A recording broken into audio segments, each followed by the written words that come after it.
So good afternoon, ladies and gentlemen, and buenas tardes. And welcome to our Tech Talk. So my name's Matt Blanks, and I head up all of our urban mobility projects at MasterCard. And today I have a fantastic, fabulous panel in front of us. And what we want to talk about is the lifeblood of a city, which is transportation. And we're seeing a huge step change in the way the cities work and the way the cities operate. Urbanization is a massive challenge, but also opportunity for a city. Currently, we have about 50% of the world's population living in cities, and in the next few decades, that's going to be 70 to 75%. And 80% of that GDP is taking place in cities. So what we want to talk through today is where those challenges are and where some of those opportunities are to get that lifeblood of a city flowing. And as I said, we've got a great panel. So quickly, we've got Jamie, one of my colleagues from MasterCard Asia Pac, who works closely with cities. We've got Andy from Cubic Transportation, who works with Sydney, London, New York, and they run a lot of the transport infrastructure in those cities. We've got Adrian. You're going to have to help me with the pronunciation here. It's Ethisa? Ethisa, yeah. Ethisa, which is a Spanish-based company that works with Madrid, but also LAC and globally with a lot of cities. And then, last but no means least, we've got our friend from Google, Jordan, who helps with their supercomputer in the pocket that connects citizens with cities and with apps out there to really understand how to get from A to B.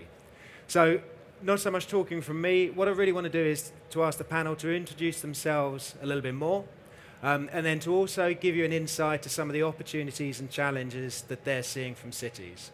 But just to set the ground rules, please do ask questions. This is interactive panel. If you disagree with something we're saying, put your hand up. If you don't understand or you want a bit more clarity, just shout out, and we'll try and answer those questions, because we want a bit of a two-way thing. So Jamie, please start off. Good afternoon, everyone. I'm Jamie Fu from the MasterCard Enterprise Partnership team. I'm based out of Singapore, and I look after, or I manage cities and the relationship with cities, in particular with transit agencies, to help them look at digitizing the ticketing system across the region. So my name is Andy Taylor. I'm the Director of Strategy at Cubic Transportation Systems. I'm also on the board of directors of the Mass Alliance based in Europe, so trying to help cities and public agencies trying to understand what mobility as a service is, what it means, and how you can sort of help fix things. I think, as Matt alluded to, some of the issues and problems that we're sort of facing. I think from my perspective, there's two key things. First is infrastructure. It's very hard to sort of pour new roads, build new rails, or put new tunnels in. So it's a case of you really need to start looking at better demand management. So how do you get the best out of the assets that you have at the moment? And I think we can cover that topic later. The second is risk. Public agencies are incredibly risk averse. The last thing the head of a transit agency wants to do is appear on the front page of a newspaper when things go wrong. They're all very good at ribbon cutting, but it's a case of, they're very risk averse. And now you're getting a lot of private transportation companies coming into cities, such as Uber, Lyft, Ola, Didi, all of those sort of different ride sharing and ride hailing applications. They want quick wins. They want revenue streams. They're quite prepared to take the risk, whereas the city is very risk averse and not prepared to take the risk. So how do you balance off those two sort of competing viewpoints? So hi, my name is Adrián Gómez, and I'm working from Ethisa. Mobility is my passion, and I'm working in a system integrator company. So we are the technical guys that implement all those things about mobility as a service and so on. In our opinion, the two main issues that cities are facing right now is, I agree with Andy, infrastructure is one of that, and the other thing is sustainability. I mean, as long as there is no plan B for Earth, mobility is in the focus to solve all the environmental problems the cities are suffering, because I don't know exactly the figure, but it could be like 70–80% of pollution coming directly from cars, which I think we'll cover that topic later on. Hi, good afternoon. My name's Jordan Ellis from Google. I work on the product solutions team for Google Pay. From the Google perspective, I think one of the largest challenges that we face working with our partners, such as MasterCard and transit bodies around the world, is offering easy and fair access to public and private transportation. As we've already kind of mentioned, the climate, minimizing our impact on the climate is a very important topic, and looking at how we can do that with the power of kind of data and aggregating different kinds of options through the products that we offer. Brilliant. Thank you, guys. So I'm going to pick on Andy first on this one. So in a very collaborative way. So you spoke about mobility as a service, and we also heard about its public transportation and private transportation. So tackling those two questions, every year we hear mobility as a service is going to be the panacea that's going to solve challenges. One of the biggest challenges we see is that people are not going to give up their cars. So how do you, or I don't believe they are at the moment, all the research that we're seeing from the National Bureau of Economic Research is showing that millennials, even though we hear they want to use ride shares more, they want to own cars. And they're actually doing more miles than their parents are doing in their current cars. So a double-ended question for you is, where do we see mobility as a service going? And then how do we tackle those private cars that are out there, which are really causing the congestion and pollution in cities? It's two very good questions. Thank you very We've much. only got 23 minutes. Short and sharp, as you said. So I think the first of all, mobility as a service is not a panacea. It's not going to fix every city. It's giving options to certain citizens and certain groups of citizens, better transportation options that they can sort of have access to. It's not trying to get rid of cars. It's trying to make sure that the options that people have are there so that they can sort of not default to their car when it's raining on a cold Monday morning, but basically there are other options there to sort of maybe get them a taxi to the train station and then get into town that way. So I think that's one of the things that mobility as a service can do, is provide additional options. And if those options are more cost effective and easier for people to sort of get around the city, people will start to adopt them.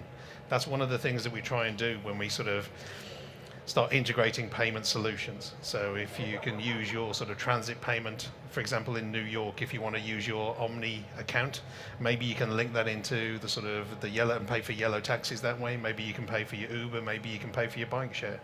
If you take away some of the mysticism of how you actually have to pay for things, then it's a lot easier for people to actually move around.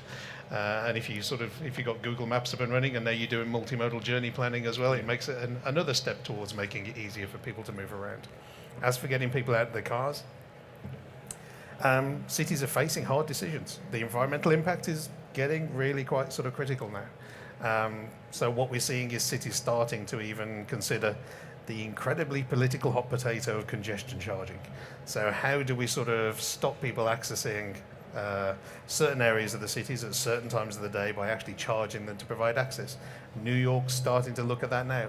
And I'm pretty sure as soon as New York goes, LA will follow, and then other cities around the world will start to look at congestion charging. And in order to do that, we really need to make sure we've got a robust alternate transportation network in place that people can trust. And it's the trust in those other options which is going to be absolutely critical. Otherwise, people will always default to their car. Yeah. So it's building that trust network, which hopefully mobility as a service can do.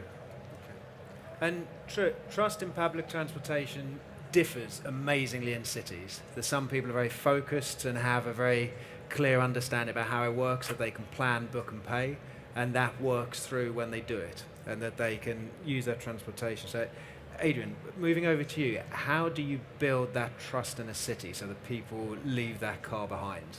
So that if it is a rainy Saturday morning, they don't just jump outside and drive in their car? Well, exactly that's the point. Customer expectation, we call it. Yep. The customer expectation is really high.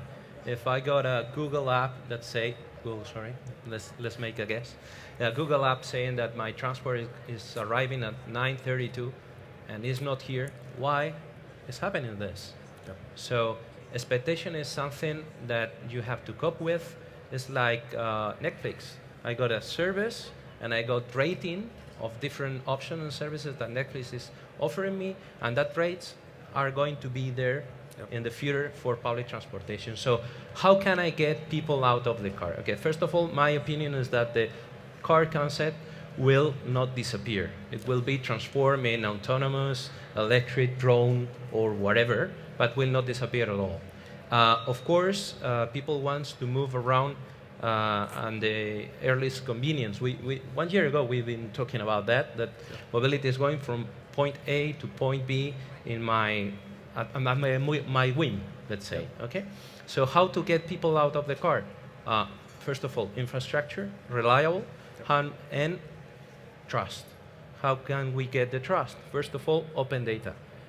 All public and private transportation operator must share same data and must work on the same data, okay? And once the data is there and is open to be accessed by different operators, then we can start building that trust. So when I say my transportation will be here at 9:32, this is a fact, and it will happen. So people will start jumping from the car to other alternative means of transport. Brilliant. I think just to add to that as well, it's a case of trust is going to be key, and I think sharing data is going to Yes. be absolutely critical. But I think people need to be cognizant of the fact as well that there are issues when you start sharing data, such as GDPR and PII types Yeah. of information. But also people need to realize that the data element that they own may not be the correct data element that they need to share. Yeah. So when you look at the life cycle of data, you need to understand that you may create that data element, but as the journey progresses or access to different parts of the city comes alive, there should only be one single authoritative source for the accuracy of that information at any one time. And that's what you should be using to do the trust, to build the trust, to do the planning and everything else. So, I mean, a bus schedule is only as good as, right up to the point where the bus leaves the depot. That's when Yeah. the schedule is no longer the trustworthy source and it starts coming down to sort of vehicle location information. Yeah. And so making sure that you've got the right vehicle location information in Google Maps is going to be critical, because unless you sort of get that sort of trust, people don't buy it. People don't want to use it. So And John, as the biggest assimilator of data that is probably on the group here, as we've heard, having that data, having that trust, how are you guys working with cities to make sure that that data is there so that we can get people to plan, book and pay and actually leave that car behind? Absolutely. So we have a few examples of cities around the world that we've been working with. I think the top of mind example comes from Transport for London. So our data is all real time. So like you say, when the bus leaves, where is the bus? Is the data real time? Is it being updated down to any delays that might occur on any of the transportation routes that you take? We've already kind of touched upon it, but the end-to-end journey, so people nowadays are taking more and more multimodal forms of transport. So we have the first and last mile example of the metro will only take you so far to and from your house and also to and from where you're getting off. So are people going to be looking at taking these micro-mobility forms of transport, so scooters, these electric bikes that are popping up in cities all around the world, and how do we give people kind of the aggregated view of all of these different forms of transport? So planning the journey end to end. Can you just see, oh, this is the route for my car, let's go? Or can you also see, I want to get from point A to point B. If you take a bike here, you can hop on the bus or the metro, whatever, and kind of aggregating all of that together. And there's a real responsibility that we have to make sure that everything is represented fairly and shows that actually it might be a lot easier to take a bike to work, or it might be much easier to combine different parts of your journey that are more sustainable, and this kind of thing. And I think there's a lot of incentivizing that we can do around that. Yeah, we are working on that, and in 1st December, the first version of the Mobility as a Service application from Madrid will be launched. Okay, it's the first version, but planning is one of the key points. Absolutely. And one of the points, sorry, Jan, one of the points I wanted to ask you, because you said take it easy on you, but this I want to understand the challenge between the public sector and private sector, because I think we're starting to see Transport for London, we spoke about open data. So for a city to plan with public transportation, I think we're getting there, the people are understanding open data. You then put a commercial entity of a rideshare in there that's very sensitive about their commercial data. You've played and investigated and worked with a number of the mass operators in Asia. How do you see us actually getting over that commercial barrier about Sure, sharing data? Sure. I guess in the Asia Pacific context, especially in Singapore, car ownership is quite challenging because the price to own the license for a car and to purchase a car is very high. So in that sense, the average commuter would look at a reliable source of transportation. Yep. And this is where the first mile, last mile comes in. This is where the element of trust in the service and also providing the data comes in as well. So in that context, I think it's very important that as a mass operator, you look at what are the actual needs of the consumers. Public transportation is the bare minimum infrastructure that most consumers would like to have. But then on top of that, is it most relevant for consumers to take a scooter or a bike or even a car share model? So that's where I think as a mass operator, you can look at it from a more creative standpoint to develop a business model that integrates this seamless customer experience and thereby be able to also have a sustainable business by offering bare minimum layer of transportation, on top of that incentives or providing additional services like loyalty programs and so forth to enrich the service. Brilliant. And when we talk, this is a question for the panel, when we talk mass operator, is that the city or is that a private sector entity? Can I start? Yeah. You're There goes the welcome. next 13 minutes. So the important thing, there's a big difference here. So a mass operator is a commercial entity that is basically looking to put together these sort of mass offerings and deliver those to the users. The city can be a mass operator. However, the city also has the responsibility to deliver public transportation to 100% of its citizens, not just the people with smartphones and credit cards. The mass operators which are out there today are very focused on the 20 to 30% of the market where they can actually tap into the sort of millennial generation, even though they're driving more. But it's a case of, we need to be able to sort of be cognizant of this and make a delineation between a mass operator who is looking at the commercial gains and delivering the packages and the actual sort of cities and their policy needs as well. So I think as long as we understand that mass is not going to solve the problems of every city completely, then I think we're sort of on the right path. I think what the city should be doing is enabling different agencies to come in, be they public or private, to be able to deliver these sort of integrated mobility solutions. And they should be the enablement agency that can sort of oversee and regulate and prove and show that there's equity. But at the end of the day, it's up to them as to whether or not they want to run the actual mass package themselves. So the city being the orchestrator and controlling what's going on. Let them orchestrate it, let them regulate it, let them oversee it, let them prove equity, but at the end of the day, let them sort of make sure that they're still delivering public transportation for 100% of the population. Because the only way that you can make mass work effectively is to make public transportation the backbone of a mass solution. It's a case of the only way you can effectively move large amounts of people around a city is through public transportation. So you have to make sure that each mass package that you have is addressed by using public transportation. And then you get whole issues of how you do better demand management on public transportation. So yeah. Which leads nicely to my next question. So let's jump forward 5 years. We've got a city that integrates transportation. You can plan, book and pay through that transportation app. But suddenly you've got 30% more residents in that city. 30% more residents trying to go subterranean and travel on a tube train. There becomes a crunch point. So cities are going to struggle. That lifeblood of people moving through transportation is going to start seizing up. Based on the experience and some of the work you're doing, how can you see that being addressed? Because infrastructure, as we've heard, isn't infinite. It's constrained. So how do we manage with the infrastructure that we've got? First of all, if you consider people behaviors, Yep. I mean, of course, as you mentioned before, it's going to jump from 50% to 70% people living in cities, and infrastructure is there. So currently cities are coping with how to deal with the change between what is going on right now and what is going to be. B, in terms of, okay, people is changing behavior, there's sharing, bike sharing, car sharing, whatever. It could be that the number of cars will be decreased, and there will get more spaces for pedestrians because parking lots will be not needed. Yep. Okay, this is something you need to work with. But in order to predict the future, there is still machine learning application and algorithms that can predict somehow the demand. So you can start adjusting and planning your infrastructure based on those algorithms.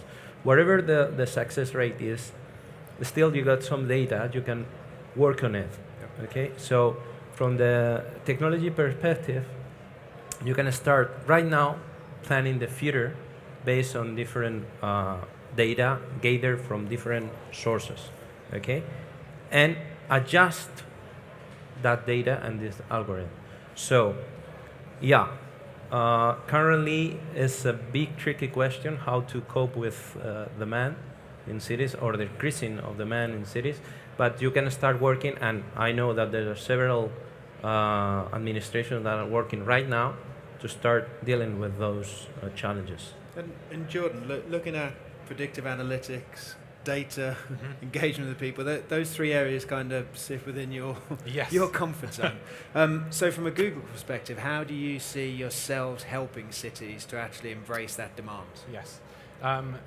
Yeah, great question. So just to add on a little bit more here, so we started talking about the data and predicting, looking at now and adjusting infrastructure. I think there is a very interesting space where we can look at the real-time data and taking that to do a kind of dynamic pricing model. I think this is a very big opportunity. So say the metro is very busy at the moment, and we get this from a data source with one of our partners in the city.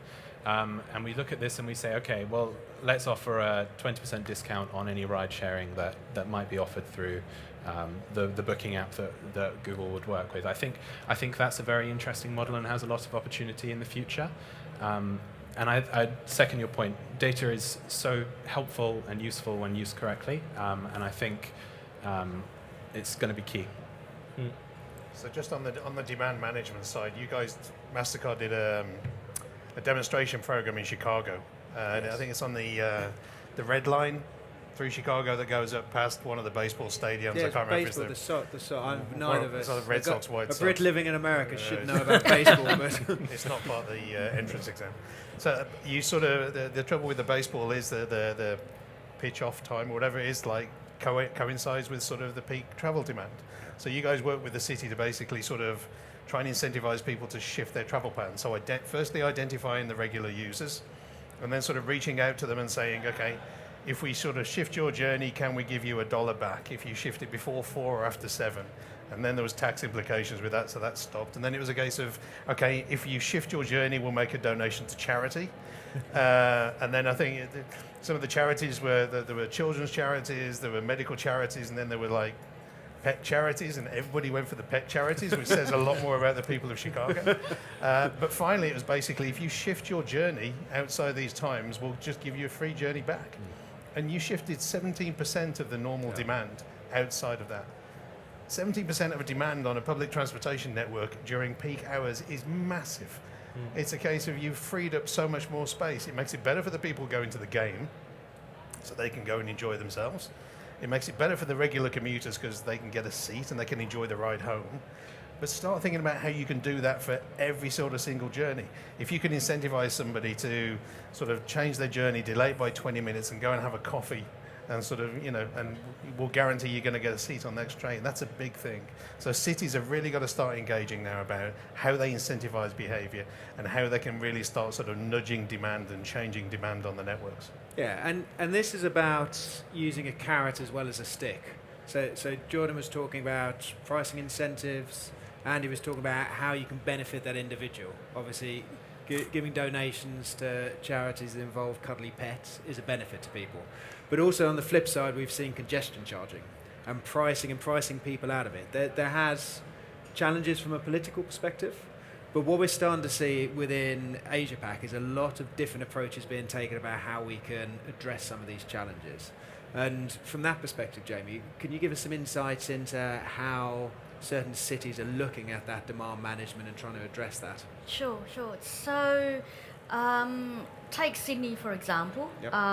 They have introduced what they call park and ride to really look at alleviating congestion on the roads in this case, and then funneling people through to use more of public transportation. So that program allows people in specific at specific stations to essentially park for free, and then take the train to work, and likewise then on their return trip then take the train back and pick up their car.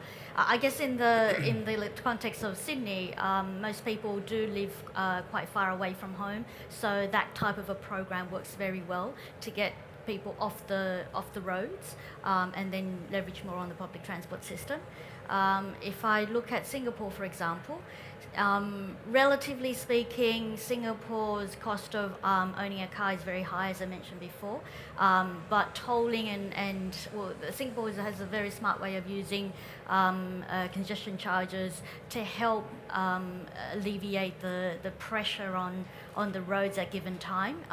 Different tariffs are charged at different times of the day, and that also supports people trying to move people to the public transportation system as well.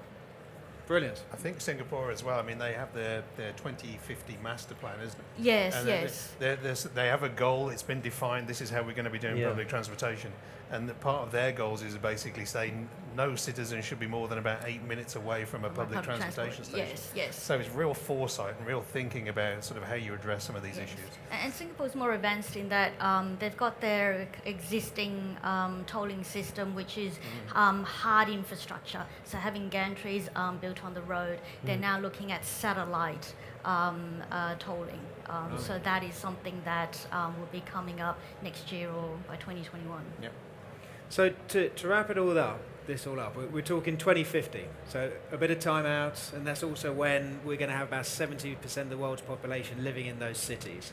So a little bit of crystal ball gazing I want to ask the panel to look at. So from trends, technology, and also from a government attitudinal point of view, what enablers and what technology do you see cities having to embrace by 2050 to account for that technology? And I'll start from Jordan, moving to the left. I think I can just kind of summarize a little bit what I've said. So the dynamic pricing, especially, and using data with city partners that we work with is key. And this is something that we see as very important as well, both in terms of minimizing our impact on the climate and also reducing congestion. So I hope that work will continue, and whatever new forms of transport come next, self-driving cars that can dynamically assign themselves to group sizes and that kind of thing. I hope to continue. I hope that we continue to work and prioritize that. I think 80% of energy will be solar, and in 10, 15 years' time, and also autonomous driving vehicles will be there, will populate cities. This will take a lot of pressure out of the congestion charging, which I do believe it will be in place also, dynamic pricing. But whatever the future will be, we need to tackle with customer expectation, with the people behaviors that not owning things but sharing things, and that's it. Mainly what I can foresee, not a Star Trek, not a Star Wars, but something in between. So I think from my side, I think we're going to see public transit agencies being more cognizant of integrated mobility. So more of them are going to be looking at sort of the first mile, last mile issues, how you bring that all together. It may not be called mass, it may be called something else that's more customer friendly, but we're going to see more cities realizing that they've got to do something with the transportation system. They've got to make it more accessible. They've got to make sure that that is the lifeblood of the city, because the cities won't thrive otherwise. And I think we might see more people seeing multimodal journeys as the norm, which is good. We might see more people telecommuting instead of putting a load on the network as well. And it's about sort of that balance between people's needs, the city's delivery, and how we all sort of work within the city. Brilliant. Thank you. Jamie. So, from my point of view, I think cities are now realizing the power of the supercomputer we all have in our pockets, and they'll be looking at how to integrate that to create, seamless customer experience and meet the consumer expectations going forward. Brilliant. So, as we've heard, to solve these challenges is through the power of partnership. And all of us on this panel are looking to help cities solve that. And that underpins our City Possible ethos, is about solving cities' challenges together, because no one city can solve that challenge. So I'd encourage you to come and talk to us, come and talk to any of my colleagues on the MasterCard stand, and we can really understand what those challenges are and help solve for the city of the future. So thank you very much for your time. I'd like it if you could just give my panel a quick round of applause to thank them. And then Thank you. I'd also like to open up to the audience if there's any questions that you have, hopefully more for the panel than myself. Don't have to be shy. Good, we've solved everything. Brilliant. Yep. Have we got a mic? Mic. Or? Hey there. I'm Chitkara, WBCSD. You guys all universally identified data as a primary need to solving several of these challenges. There are multiple guidelines, principles, reports out there that talk about how we can enable data sharing between all of these entities to really create the system of this future. Yep. But it's still not happening. How do we do it? So it's a great question. It is happening, and I think there's an understanding that needs to happen. I think public agencies need to realize that if they want to work with private entities, they don't need all of their data. And private entities need to realize that they need to share some information if they're going to integrate with public transportation. So it's having that conversation about what's the right data to share, not all the data to share. And I think once we start to see some sort of wins by, pulling in ride-hailing data into public agencies and seeing how that can work together, I think that will be a sort of a snowball effect. I think that will sort of help the discussion. I totally agree. It's like in blockchain, you own your data and you share the piece of data you need to share with whoever needs it.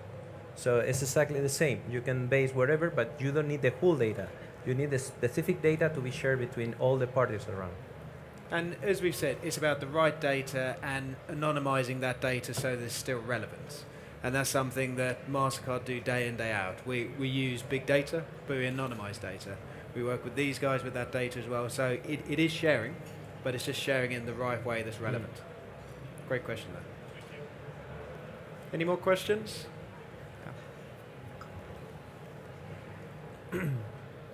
Hello, and Hey thank there. you for the talk. Maybe I'm too sincere, but I don't understand what's in for a company. What's the business model out of behind the company that wants to implement something such as big as what you are proposing? Oh, the business The model. business model behind mobility as a service. That's one we're all watching for at the moment, actually, to be honest. So I think it'll be interesting to see what happens when the venture capitalist funding runs out.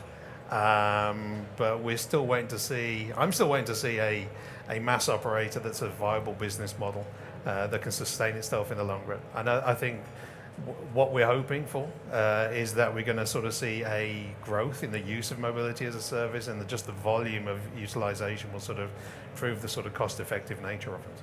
Yeah, and as we heard earlier, you've got the private VC-backed companies that are looking at mobility as a service that need very much a commercial driver. What we've heard from the panel today is this needs to work for a city. Cities are going to become more and more and more congested. So their business model is to make integrated, mass, whatever you want to call it, work for them. So they will own and set the commercial model to make streets work, to make subway systems operate, to move people around. So from a personal perspective, I think it's where the city then owns the commercial agreement and can pull the right levers to incentivize people to move around. And the convergence is public and private transport working together. This is the only way to do things. Brilliant. Thank you very much for your time. If I could just ask you to hang around for 2 more minutes, because whilst we're in Spain, I'd like to invite one of my colleagues, Ignacio, to come up onto the stage to talk about one of the great announcements that we've got taking place. Thank you, Matt. It is a real pleasure to have the chance to share with you one of the clear samples of the private and public collaboration. In this case, with the city of Santander, we have the mayores here. Please. We have also Banco of Santander. Hola. And Miguel Gamino, Executive Vice President. Sí, sí. And Antonio Babio, Banco de Santander. And they are going to talk briefly about the fantastic sample of what's going on in the city of Santander in the north of Spain. Olga. Buenas tardes, voy a hablarles en castellano y es cierto eso del ejemplo de colaboración público-privada porque es el modelo que tenemos en la ciudad de Santander. Somos una ciudad, una Smart City, en donde hace 10 años pues empezamos a alzar la mano como laboratorio urbano, en donde en estos años hemos tenido 324 socios, bien sea empresas o instituciones de todo el mundo. Hemos estado en casi una treintena de proyectos europeos, en donde a veces ese proyecto de investigación tenía un rédito directo para la ciudad de Santander y en donde en otras ocasiones nos posicionaba a nivel mundial como Smart City, que eso también era importante. Hemos introducido la tecnología en todos y cada uno de los servicios. Y también hemos apostado por cambiar la movilidad en la ciudad de Santander. Y ahí es donde nos hemos encontrado pues, estos maravillosos socios en el camino. Santander es una ciudad que tiene muchas pendientes, entonces acompañamos una red de rampas y escaleras mecánicas para que los santanderinos se moviesen a pie y también una red de transporte urbano para conectar todos los puntos de la ciudad, como es habitual en todas las ciudades. Como queríamos potenciar el transporte urbano, pusimos todas las facilidades. El precio del billete en Santander es 1,30, pero si había una tarjeta en donde los santanderinos tenían que ir a un kiosco, tenían que sacar esa tarjeta, tenían que recargarla, el precio era 0,66. Para el santanderino estaba bien, pero para el turista no, y somos una ciudad abierta al mundo. Y por eso quisimos, pues con Mastercard y con el Banco de Santander, poner esa facilidad, hacer más accesible que cualquier santanderino que no tuviese la tarjeta recargada, que cualquier turista o visitante pudiese acceder al transporte urbano. Conocen que los conductores pues a veces tienen limitación en el cambio y no se podía hacer. Si no tenías menos de 5 euros, si no tenías monedas sueltas o si no tenías tarjeta, no te podías beneficiar de ese precio. Pues lo que hemos hecho es tener la tarjeta sin contacto con Mastercard, con el Banco de Santander, y lo que empezó con un 1,5% de la facturación, ya vamos por el 5% y no llevamos apenas un año. Y en el día de hoy renovamos ese matrimonio a 3, renovamos esa colaboración público-privada donde queremos que siga aumentando las facilidades que le demos a los santanderinos, en donde queremos que puedan tener un pago accesible para que se sigan moviendo a pie o en transporte público para lograr ese 2030 que tenemos, en donde hay que cumplir con esos objetivos de desarrollo sostenible y en donde el tráfico, el vehículo privado y la manera de moverse por los cascos urbanos es tan importante y tenemos muchas ciudades asignaturas pendientes. Así que gracias nuevamente a los dos por habernos hecho dar este paso hacia adelante. Gracias también por la renovación un año más de este acuerdo y solo me queda invitarles a Santander, que ojalá puedan ir a Santander y puedan utilizar esta tecnología en nuestros autobuses urbanos. Muchísimas gracias. Miguel.